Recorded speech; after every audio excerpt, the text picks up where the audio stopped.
Kamala Harris as an initial edge over Trump in this election, but now with swing states going in favor of Trump, if and only if Trump loses, then it will become very problematic.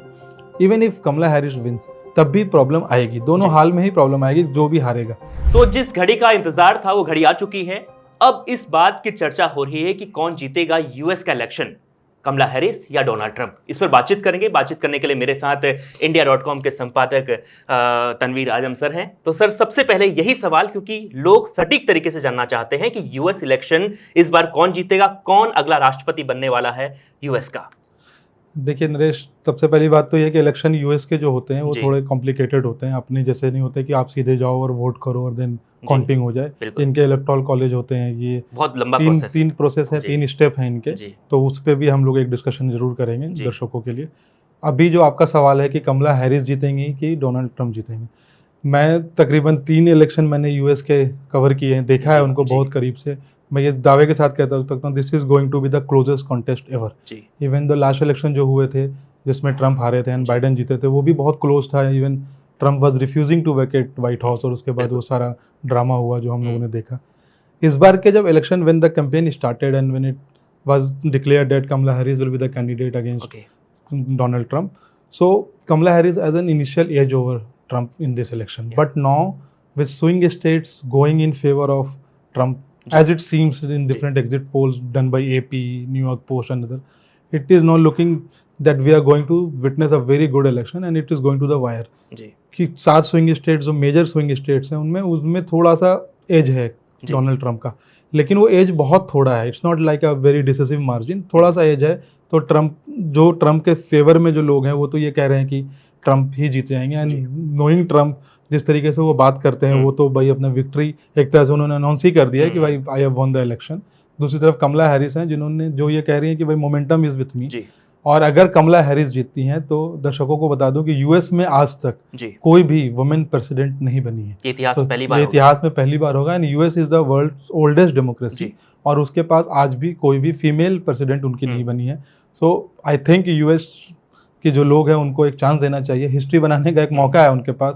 इनके पास ये मौका 2016 में भी आया था when Hillary Clinton was fighting against Donald Trump, but she was eventually defeated and Donald Trump become the prime president of the US.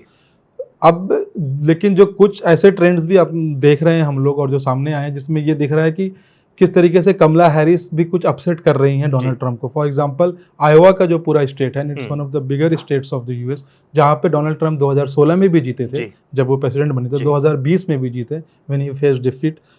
इस बार वहां पे कमला हैरिस आगे चल रही है, and that too by around 4% का मार्जिन है, which is a very good margin. So this is something which is giving a lot of hopes to the Democrats. Kamala Harris is, US में 2 party system है, Democrats और Republican. Donald Trump is a Republican candidate and Kamala Harris is from Democrat. Donald Trump he is the oldest, so if he will become the president, he will be the oldest person to become president in United States. He is 78. कल का जो पूरा दिन जो इन दोनों नेताओं ने गुजारा है, इन्होंने पेंसिल्वेनिया में गुजारा है। कमला हैरिस तो डोर टू डोर कैंपेनिंग करी है उन्होंने पेंसिल्वेनिया में। पेंसिल्वेनिया वहाँ का एक बहुत बड़ा स्टेट है, स्विंग स्टेट, जैसे अपने यहाँ पे उत्तर प्रदेश होते हैं, मध्य प्रदेश, महाराष्ट्र, उस तरीके का वो एक स्टेट है। डोनाल्ड ट्रंप भी वहाँ पे थे, पेंसिल्वेनिया में थे, मिशिगन में थे। वो जिगजैग, मतलब उन्होंने काफ़ी जगहों पर किया। लास्ट में दोनों ने एक रैली की है, एंड में फिलाडेल्फिया में दोनों की रैली हुई है। दोनों लास्ट मोमेंट तक भी they are not giving anything away. और जो सबसे बड़ा जो एक सवाल है कि कौन जीतेगा, तो अब हम लोग India.com में तो भाई हम लोग सिर्फ एनालाइज कर सकते हैं। तो I would say it's a very close call. US के लिए सबसे बड़ी जो प्रॉब्लम की बात है कि जो वहाँ से जो खबरें आ रही हैं, जो हम लोग देख रहे हैं, जो उनके लोकल चैनल्स को फॉलो कर रहे हैं, ट्विटर पे देख रहे हैं, कि वहाँ की जो सिक्योरिटी एजेंसीज है they are on high alert, क्योंकि लास्ट टाइम बहुत प्रॉब्लम हुई थी। इस टाइम उससे ज़्यादा प्रॉब्लम की आशंका है। सिविल वॉर टाइप का, एक सिविल अनरेस्ट टाइप का इशू बनता हुआ दिख रहा है। If and only if Trump loses, then it will become very problematic. Even if Kamala Harris wins, तब भी प्रॉब्लम आएगी, दोनों हाल में ही प्रॉब्लम आएगी, जो भी हारेगा। देखिए ट्रंप के साथ बहुत लोग हैं, और सबसे बड़ा जो ट्रंप का सपोर्ट है वो है एलन मस्क, जो कि दुनिया के सबसे अमीर आदमी, बिल्कुल खुले तरीके से। जिस तरीके से ये लोग टारगेट कर रहे हैं कि ये जो वोक जनरेशन है, ये लेफ्ट है, they are not going to help America, they are going to destroy American democracy. और ट्रम्प का जो एक वो पूरा है मागा जिसको बोलते हैं मेक अमेरिका ग्रेट अगेन, उस पे फाइट चल रही है। Trump is fighting on Trump's whole campaign of Trump, we will observe it carefully, we will find that it's basically based on rhetoric. वो ज़्यादा rhetoric की बातें कर रहे हैं। On the other hand, Kamala Harris है, उनका जो वो है वो थोड़ा सा ज़्यादा मुझे ज़्यादा सोबर दिख रहा है। ट्रम्प का एक अनएक्सपेक्टेड हमने देखा है, अभी 2-3 दिन पहले से ये खबर आ रही है, कल काफ़ी इस खबर पे चर्चा भी हो रही थी कि जो अरब मुस्लिम हैं वहाँ पे, they are standing with Trump and no one is going to explain this how this claim तो भी किया जा रहा है कि जो इंडियन मूल के लोग हैं वहाँ पर वो भी ट्रम्प के साथ हैं। इंडियन मूल के लोग ट्रम्प के साथ 2016 में भी थे, 2020 में भी थे, लेकिन जो अरब मुस्लिम्स थे जो वहाँ पे गए और वहाँ रहते हैं, they were not with Trump. इस बार I have heard and I have read some reports that they are not happy with Biden and Democrats because of the way they have handled the whole Gaza issue. So they are not happy with them, that's why they are drifting towards Trump.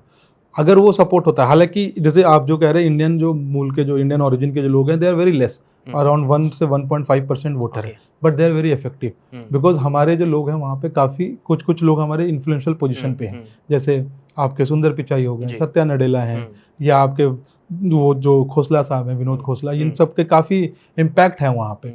और ये सारे एक साथ किसी के पीछे नहीं खड़े। ओपन जैसे मस्क का बिल्कुल ओपन सपोर्ट है, या टेलर स्विफ्ट या बियोंसे या जॉर्ज क्लूनी, ये सब जो सेलिब्रिटीज़ हैं वो कमला हैरिस के साथ खड़े। They basically they have been traditionally in support of Democrats. ये 50-50 का गेम है, या 49-51 कह लीजिए। तो मैं किसी को भी मतलब ये कह नहीं सकता कि कौन जीतेगा, बट अगर if I will cross my heart and I will say, then I will go with Kamala Harris, क्योंकि कहीं ना कहीं वो उनका इंडिया से एक जुड़ाव है, इंडिया से उनका एक कनेक्शन है, उनकी mother she is from India. So वो बस एक इंडियन होने के नाते मतलब मेरा थोड़ा सा झुकाव। लेकिन इंडिया के लोग जो हैं वो ट्रम्प के लिए जा रहे हैं, वो ट्रम्प के लिए देख रहे हैं कि पूजा हो रही है उनके लिए, I think because of the way Trump and Modi they both gel with each other. और उससे मुझे याद आया कि एक डिस्कशन हम इस पे भी करेंगे कि अगर ट्रम्प जीत के आते हैं तो भारत के लिए कितना अच्छा कितना बुरा, और या कमला हैरिस जीत के आती हैं तो वो भारत के लिए कितना अच्छा कितना हमारा अगला डिस्कशन इस पे ही रहेगा। बिल्कुल। तो देखिए, अमेरिका में आज शाम से वोटिंग शुरू होगी, कल सुबह तक वहां पर वोटिंग होगी। उसके बाद आपको कुछ दिनों बाद ये नतीजे जब आएंगे पता चलेगा कि कौन अब अगला राष्ट्रपति होगा। क्या यूएस को पहली महिला राष्ट्रपति मिल सकती है, ये भी चुनाव आपको पता लगेगा, या ट्रंप दोबारा से राष्ट्रपति के पद पर बैठेंगे, ये बड़ा सवाल है। अब व्हाइट हाउस का कौन किंग रहेगा, इसके लिए हमें थोड़ा इंतजार जरूर करना होगा सर। लेकिन हम लगातार इस पर चर्चा रखेंगे। आज दिन भर हम कई बार आपको यूएस इलेक्शन को लेकर बहुत महत्वपूर्ण खबर बताने जा रहे हैं। लगातार India.com के साथ जुड़े रहिए। बहुत बहुत शुक्रिया आपका।